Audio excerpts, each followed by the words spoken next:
First, she smiled at the envelope. Then she asked me to sign it. Then she said my name in that gentle voice people use when they want you to lower your guard. I should have known then.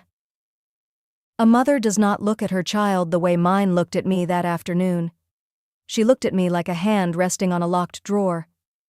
Not loving, not hateful, just patient. Patient in the way money is patient. It waits. It softens voices. It makes promises sound like family. When I was small, my mother had a way of touching the back of my neck whenever she wanted me to believe her. Her fingers would rest there lightly, almost tenderly, and I would feel my own thoughts begin to quiet. She used that touch for apologies. She used it for praise. She used it when she lied. I learned, long before I understood words like debt or collateral or leverage, that her affection had a texture. It was warm. It was selective. And it always had a price hidden somewhere underneath it. My father left when I was 11. Not in a dramatic storm. No broken dishes. No screaming in the hallway. He left in the ordinary way things disappear in families that have practiced silence for years. One week his coat was hanging by the door. The next week it was gone. Then his mug disappeared from the shelf. Then his shoes. Then his name was spoken less and less until it became something my mother only used when she wanted me to feel guilty for asking questions. After he left, she changed. Or maybe she stopped pretending not to be herself. She worked more. She smiled less. She began counting everything. Bills. Groceries. Minutes. She counted sacrifices as if they were a currency, and she expected everyone in the house to honor the exchange rate. "I gave up my life for you," she would say whenever I resisted anything. "Don't make me regret it." I was too young to know that some people confuse devotion with ownership. I was too young to know that a child can become a savings account in the mind of a desperate parent. At 28, I thought I finally understood my mother. That was my mistake. Understanding her had only taught me the shape of the cage. It did not mean I had seen the door. I had a decent job. Not glamorous. Stable. The kind of job that let you breathe without calculating every breath. I had moved into a small apartment across town, with thin walls and a window that caught the evening light just right. I had started sleeping through the night. I had started buying better coffee. I had started saying no without writing a whole apology around it. My mother hated that most of all. Not openly. She never hated openly. She preferred disappointment. Disappointment sounded cleaner. It made her seem wounded instead of calculating. When she called, she never asked how I was first. She asked where I was living, how much I was earning, whether my employer treated me well, whether I was saving, whether I had any plans for the future. The questions came wrapped in concern, but concern is easy to fake when you know which words make a child feel guilty. "I'm fine," I would say. "Fine is not enough," she'd reply. There was always a pause after that. A pause filled with all the things she wanted me to volunteer. The first time I knew something was wrong, it was not because of a confession. It was because she forgot to correct a lie. My mother never forgot lies. She polished them. She repeated them until they sounded inherited. She came over one evening carrying a tin of pastries she had not made. She said she had been thinking about my future. That sentence alone should have made me wary. In my family, thinking about my future usually meant someone had found a way to spend it. We sat at my little kitchen table. She looked around my apartment with that same soft disappointment, as if I had failed to build something worthy of her suffering. Then she placed a folded document in front of me. She said it was just paperwork. She said it would help the family. She said my name was on it because it needed to look legitimate. I remember the exact sound the paper made when I unfolded it. A clean, dry crackle. A sound too small to be dangerous. The document was dense with lines and clauses and formal language that slid past my eyes like water over glass. At the top there was a figure. A number so large it made my pulse jump. "What is this?" I asked. Her face did not change. That was the worst part. No panic. No embarrassment. Just a tiny tightening at the corners of her mouth, as if she were deciding how much of the truth I could survive. "It's temporary," she said. "Temporary debt?" She smiled that small, practiced smile I had seen her use on shopkeepers, landlords, and anyone else she intended to wear down. "It's an opportunity," she said. "For who?" "For us." There are two kinds of silence in a room like that. The first is confusion. The second is calculation. I was still in confusion when she answered my questions too quickly, too smoothly, with the impatient certainty of someone who had rehearsed the lies in advance. She said a business partner had delayed a payment. She said the papers would bridge the gap. She said the arrangement was harmless. She said I was only needed because my credit was clean. That word lingered. Clean. As if she were discussing a dish towel. I should have stood up. I should have read every line until my eyes hurt. I should have called someone. Instead, I did what children of persuasive mothers do best. I asked the question she had already prepared me to ask. What happens if I don't sign? That was when she touched the back of my neck. The old gesture. The one that had once meant comfort and now meant pressure. Her fingertips were cool. "You would really let me fail?" she whispered. That was not a question. It was a sentence dressed as one. And I heard, hidden inside it, everything she had ever trained me to feel. Loyalty. Pity. Fear. Obligation. The old family language spoken so fluently that it took me a moment to recognize the trap. So I signed. And the moment my pen left the page, something inside me went still. Not broken. Not yet. Just still. Like water before a storm. For 3 days, she was kinder than usual. She called twice. She asked whether I had eaten. She told me I was a good daughter. Those words should have soothed me. Instead, they felt like a hand over my mouth. I began to notice things after that. The way her answers arrived too neatly. The way she never once mentioned the business partner by name. The way she hurried me off the phone whenever I asked about the exact terms. Then the bank called. Then a second number. Then a letter in official language that stripped away all the comforting words my mother had used and left only the machinery underneath. I sat in my apartment with the envelope open on my lap, reading one line again and again until it stopped being English and became weather. Default. Liability. Obligation. Joint responsibility. I called her immediately. She did not answer. I called again. Nothing. I went to her house that night. The porch light was on, but the curtains were drawn. I stood there long enough to hear my own breathing change. When she finally opened the door, her expression held no surprise. Only irritation. She had already decided I was being difficult. "What did you do?" I asked. She folded her arms. "I did what I had to do." "You used my name." "It's family." Her answer came instantly, as if she had been waiting years to use it. "It was always going to help you too." "That's not what this is."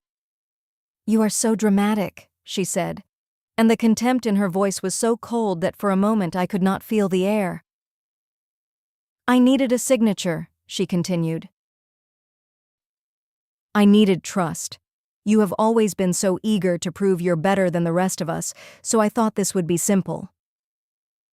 There it was. The whole of it, finally, stripped clean. Not a misunderstanding. Not an accident. A decision. A measured, deliberate decision to use her own daughter as cover for a debt she had no intention of paying. I felt my mouth open, but no sound came out. Behind her, the hallway lamp cast her shadow long and narrow across the floor. She looked smaller than I remembered. Not weaker. Just older. Older in the way worn-down things are older. Not wise. Not softened. Just used up. I told her to cancel it. She laughed. Not kindly. Not nervously. A short, ugly laugh that made my skin go tight. "Do you know how much I have already spent?" she said.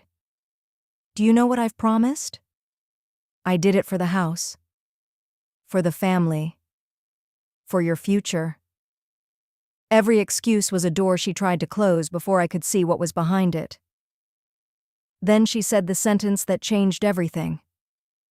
"If you make this hard, we all lose." We all. As if I had not just learned that "we" was a word she used when she needed my name attached to her mistake. As if my credit, my silence, my signature, my future were household items to be rearranged when her life became inconvenient. I left without touching the door frame. I remember that detail because I was afraid if I let myself lean on anything, I might stay there and become my old self again. The daughter who apologized first. The daughter who explained her pain like a request. The daughter who believed love could be earned by being useful. The next morning, I started making calls. Not to her. To the bank. To the number on the letter. To a lawyer whose office smelled like paper and old coffee and certainty. He read the document slowly. Too slowly. When he finally looked up, he asked me a question that sounded almost kind. "Did you know exactly what you were signing?" I almost answered the way I always had. I almost said, "I thought so." But the truth was uglier. "I knew enough to be afraid," I said. He nodded once. That nod changed the shape of the room. I learned over the next several days that my mother had not merely borrowed money. She had stretched names, dates, and signatures until they resembled an invention.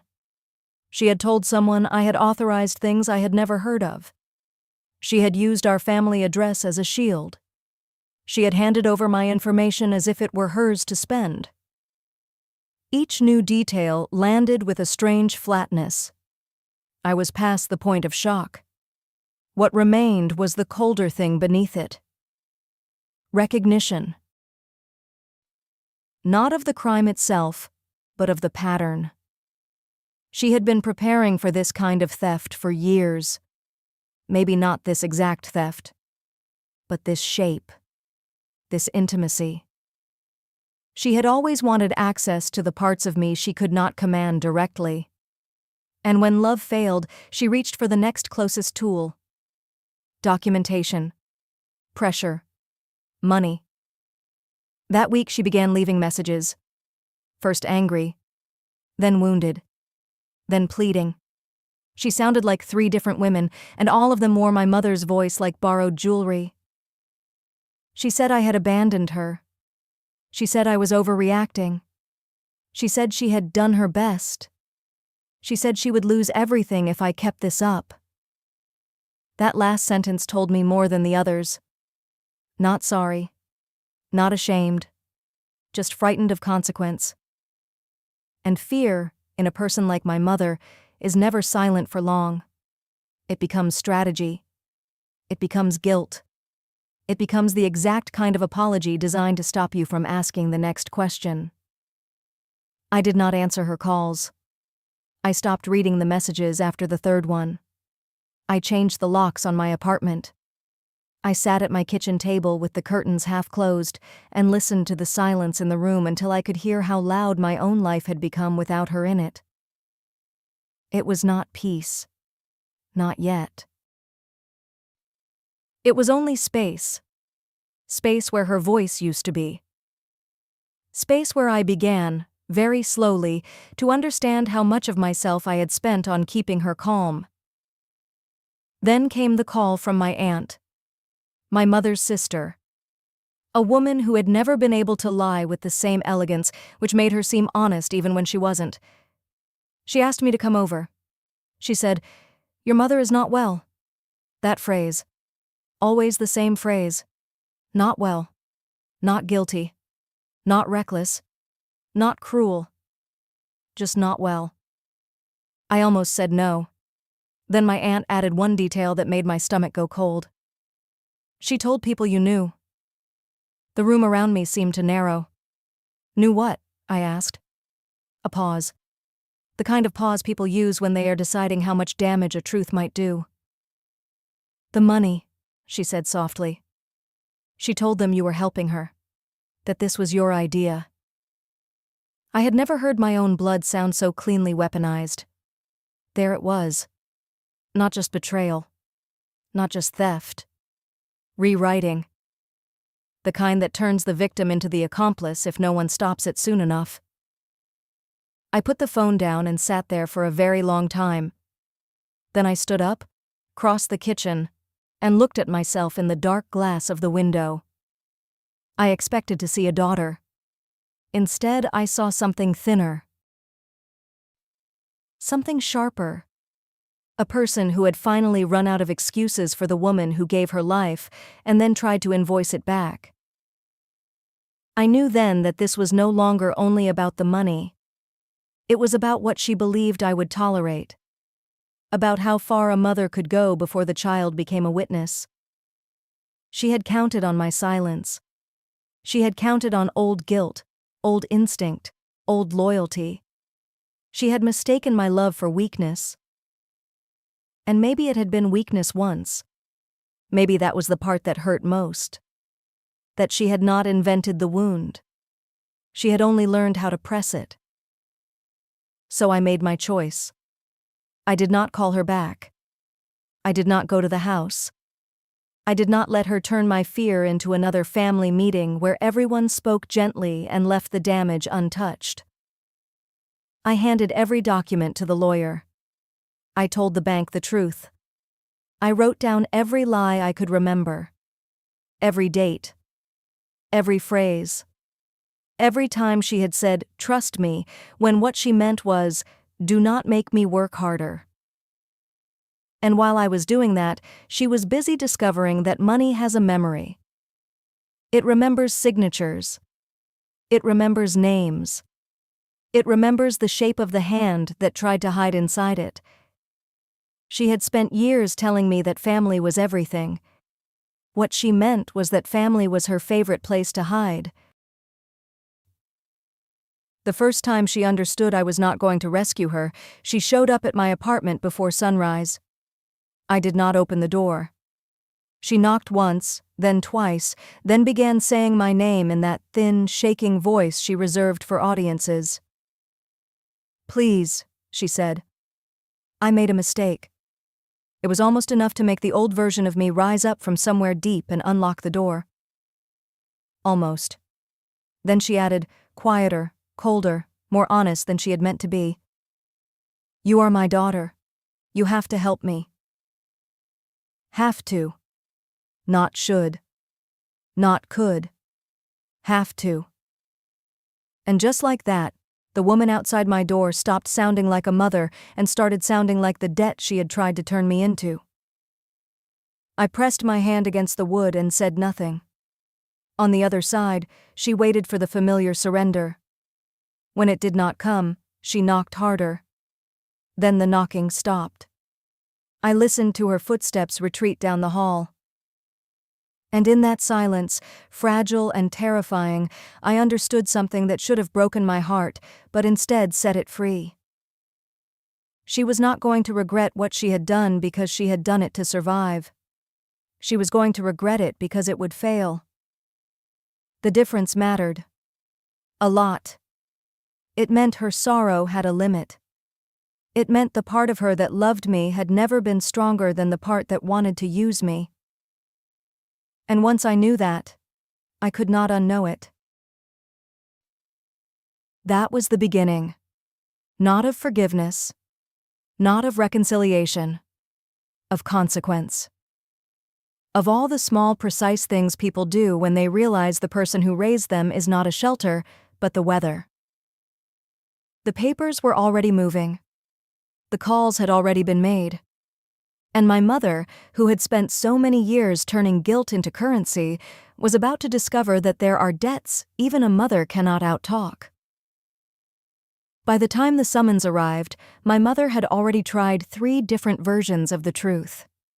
The first was that she had been misled. The second was that she had been protecting the family. The third was the one she used when the first 2 stopped working. She said I had always been difficult with money. That one almost made me laugh. Almost.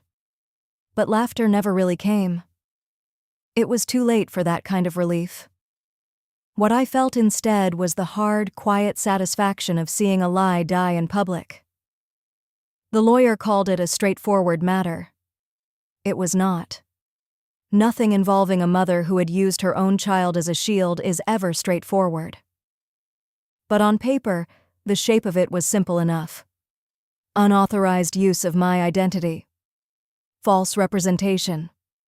Financial fraud. Potentially more, depending on how deep she had gone and how many other names she had borrowed before mine. That last part was the part I could not stop thinking about. Mine was not the first name she had spent. I became sure of it the way people become sure of weather before a storm. There had been too many careful silences, too many late-night calls she took in the kitchen, too many envelopes she hid behind cereal boxes. I had mistaken secrecy for shame. In her case, secrecy had been inventory control. When the investigator asked me whether I knew of anyone else who might have been involved, I hesitated. Not because I was protecting her. Because I was trying to remember how many times I had been trained not to look too closely at the machinery holding our family together.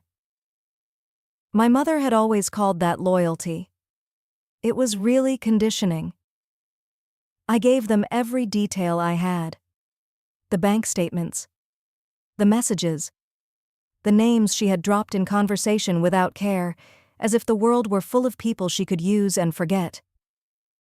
With each document I handed over, I felt something in me settle into place. Not peace. Something colder and more durable. A spine, maybe. Or the beginning of one. She called me 27 times that day. Then she stopped. The silence lasted only a few hours before the messages began. At first she was angry. Then she was panicked. Then she was pleading. I never meant for it to go this far. You have to understand. I was desperate. You know what the pressure was like.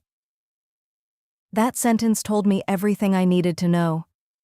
Even now, even after all of it, she still thought desperation was a spell that could erase intent. I did not respond. The first time in my life that I refused her voice anything, it felt like standing in cold water with my eyes open. Every instinct in me wanted to move toward her. To explain. To soften. To rescue. That old reflex was deep. It had been fed for years on guilt and gratitude and fear. But reflex is not destiny. I repeated that to myself until it became a kind of prayer. The hearing was scheduled for a gray morning that smelled of rain. I remember the elevator doors, the fluorescent hall, the way my own shoes sounded too loud on the tile. My mother was already there when I arrived. She was sitting straight-backed in a chair, one hand wrapped around a paper cup of coffee she had not touched. When she saw me, her face changed in one small, dangerous way. Not relief. Not remorse. Hope. She still believed there was a version of me she could call back into service. You came, she whispered. As if I had arrived for her benefit.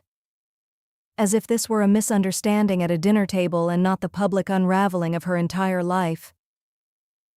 I looked at her for a long time. She looked smaller than I remembered. Her hair was less polished. The skin around her mouth had gone thin. For one brief second, I saw the woman who had once sat beside my bed when I had a fever, pressing a cool cloth to my forehead. The memory did not soften anything. It only made the betrayal cleaner. Because now I could see how love and harm had always lived in the same room with her. The hearing itself was short. The kind of short that makes you understand how much damage can be done before lunch. She tried to speak before it began, but her attorney stopped her. Then she tried to look at me. Then she tried not to. Then she did the thing I will never forget. She cried without tears. Her face tightened. Her mouth trembled. But nothing came out. It was performance stripped of confidence. Not innocence. Not innocence at all. When the questions were read, she answered with the same careful vagueness she had used all her life. She did not recall. She may have misunderstood. She never intended harm. Each sentence was a wall she tried to build between herself and consequence. But the walls were thin now. Too many facts had already walked through them. Then came the part that she had not expected. The investigator produced the additional accounts. The older notes. The names of people she had used before me. A cousin. A former friend. A neighbor. The room went still in the way rooms do when a lie has finally become too large to hold. I watched her face as each name landed. First confusion. Then alarm. Then something close to panic. Not because she had been exposed. Because she had not realized how far the rot had spread. For the first time in her life, she was seeing her own pattern from the outside. It did not make her better. It made her frightened. And then, in a voice so small it almost sounded human, she said my name. Not the way she usually said it. Not as an instruction. Not as a reprimand. This time it was almost a plea. Almost. I didn't think they would look this hard, she said. That was when I understood the full shape of her regret. Not that she had hurt me. Not that she had broken trust. Not that she had turned motherhood into fraud. She regretted being caught by a world that no longer wanted her version of the story. Her sorrow had a boundary. Her remorse had a door. And on the other side of that door was only self-preservation. I did not answer her. I kept my eyes on the table in front of me until the hearing ended. When it was over, she tried once more to reach me in the hallway. She said she was sorry. It sounded automatic. Not false, exactly. Just too small for what she had done. I think that was the moment she realized I would never again mistake her tears for truth. The legal process moved slowly after that. Slower than revenge. Slower than grief. Paper had to be filed. Statements had to be matched. Dates had to be verified. But slowly is still movement. And movement is something people like my mother never truly believe will happen until it is already under their feet. The house was eventually placed under review. The accounts were frozen. The people she had borrowed from called. The people she had lied to stopped taking her calls. Her carefully arranged life, built out of other people's patience, began to collapse in the exact order she had hidden it. First the money. Then the excuses. Then the people. Then the voice she used to hold everything together. She left me one final voicemail after that. No anger this time. No manipulation. Just exhaustion. I played it once. Her breathing sounded uneven. She said, "I did not know how to stop." Then a pause. Then quieter. "I thought you would understand eventually." I listened to that line all the way through twice. Because that was the heart of it. She had not needed me to agree. She had needed me to absorb. to translate her panic into sympathy, to become the kind of daughter who would stand beside her even while she was being stripped of the lie she called love. She had mistaken understanding for forgiveness. Or maybe she had always known the difference and hoped I didn't. I deleted the voicemail. Then I sat at my kitchen table until the sun went down. The apartment was quiet in a way it had never been when I was younger. Back then, silence meant waiting. Waiting for footsteps. Waiting for mood shifts. Waiting for the next request disguised as concern. Now the silence was mine. It did not ask anything from me. It did not punish me for breathing. A week later, I got a letter from the court. I read it standing up. The decision was not dramatic. No thunderclap. No cinematic collapse. Just a careful, official acknowledgement that what she had done was real, traceable, and hers alone. There was relief in that. But there was also grief. Because sometimes the end of a lie feels too much like a funeral. I thought about the woman who had raised me. The one who braided my hair when I was sick. The one who knew the names of my teachers. The one who once stood in the rain outside my school with an umbrella when I was small and still believed mothers were made of protection. She had been real. That was the cruelty of it. The tenderness had not been imaginary. It had simply never been strong enough to survive her greed. And maybe that is why the betrayal hurt so deeply. Not because she was a monster in some clean, easy sense. Not because the answer could be reduced to one word and left there. It hurt because she had been both. The hand on my forehead. The signature on the document. The voice that sang me to sleep. The same voice that sold my future when it became convenient. Months passed. The people around me stopped asking about it. That was a mercy. Most people want a story like this to end neatly, with a villain who stays a villain and a victim who becomes wise in one clean motion. Life is less obedient than that. Some days I still reached for my phone when I had good news. Some days I still felt the old reflex rise in my throat when I made a mistake. That reflex told me to hide first and explain later. It took a long time to unlearn that. Longer than the case itself. But slowly, the space she left behind stopped feeling like a wound and started feeling like a room. A room I could furnish myself. A room with no borrowed guilt hanging on the walls. A room where my name belonged to me alone. On the last day I heard from her, it was not a call.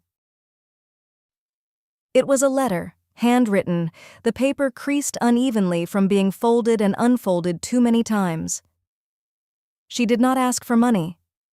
She did not accuse me. She did not say I had ruined her life. She only wrote, "I thought I could fix it before you knew." That line sat on my table for a long time. Because for the first time, it sounded true. Not exculpatory. Not enough. Just true. She had thought she could turn betrayal into management. She had thought if she solved the money quickly enough, the harm would disappear. But betrayal is not a broken glass you can sweep into a bin and pretend was never on the floor. I put the letter in a drawer. Not to preserve her. To preserve the evidence of my own ending. There are some truths you keep not because they comfort you, but because they remind you how close you came to confusing survival with love. The deepest regret in all of it was not mine. It was hers. And even that regret came late, narrow, and incomplete. She regretted the cost only when the cost became hers. She regretted losing me only when I stopped being available. By then, the things she had broken had already separated from her. By then, I had already learned the most painful lesson of my life. That a mother can give you life and still choose to treat it like a resource. I do not think of her every day now. That is not forgiveness. It is healing. There is a difference. Forgiveness asks me to make room for her inside the wound. Healing asks me to stop reopening it. So I stopped reopening it. I changed the account passwords. I changed my locks. I changed the way I answered the phone. I changed the way I said no. At first it felt mechanical. Then it felt possible. And one evening, long after the case had faded into the part of memory that no longer burns on contact, I stood at my kitchen window with a cup of coffee and watched the lights come on in the building across the street. The city moved on. People cooked dinner. Someone laughed too loudly on a balcony. Someone else argued softly through a closed curtain. Life kept happening in all its ordinary, unremarkable ways. And for the first time in a very long time, I did not feel left behind by it. My mother had betrayed me for money. She had gambled with my name, my trust, and my future as if they were pieces already hers to spend. And in the end, she regretted it deeply. Not enough to undo it. Not enough to make it kind. Only enough to prove that even regret can arrive too late to matter. I set the cup down, drew in one slow breath, and let the silence remain where it was. This time it was not waiting for her. It was waiting for me.